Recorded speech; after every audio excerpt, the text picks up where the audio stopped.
Андан кийин достор, мына чет эл компаниясынан бирге иштелген трактордун моторлору, трактор моторлорда бунун моторлору мына Yota Lobel'дордукунан ашып түшөт. Неге дегенде бунуку мына махсус жаңкы кысымдарга, арбий органдар дейбизби, маневр жаңкы солдаттар үчүн урушка чыккан ошондой органдарга жасалган машиналар бар, трактор. Ошонун моторуна таклит кылып, үлгү кылып жасаган моторлор бар, күчтүү. Yota Lobel зомолондун моторлору бунун алдында указ болуп калат да. Бул мотор тараптан Герман тарап менен биргешке техника кошулган тараптан жасалган моторлор, Сапат тараптан, Качество тараптан, Сина тараптан дагы Yota Lobel'дорду басып түшөт. Көрсөңөр. Анан кийин бул болгону электронный аппарат, күчтүүсү.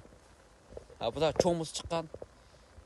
Негизи карасаңыздар Yota окшоп кетет, бирок мотор тараптан дагы бардык тараптан Yota Lobel'ыңарды басып түшөт. Отур. Эгер аны алам дегенден көрө жаңысын алсаңар, мына ушундай алсаңар, Сенадагы мапык.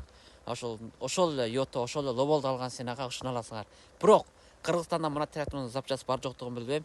Бирок мен Кутбек Кытайда бар запчастарды таап бере алам. Кайсы кезде келсеңер. Анткени завод Кытайда. Техникалар, ички өзөктөрү четтен киргизилет, Кытайда кураштырылат. Сатуу Кытайдан болот.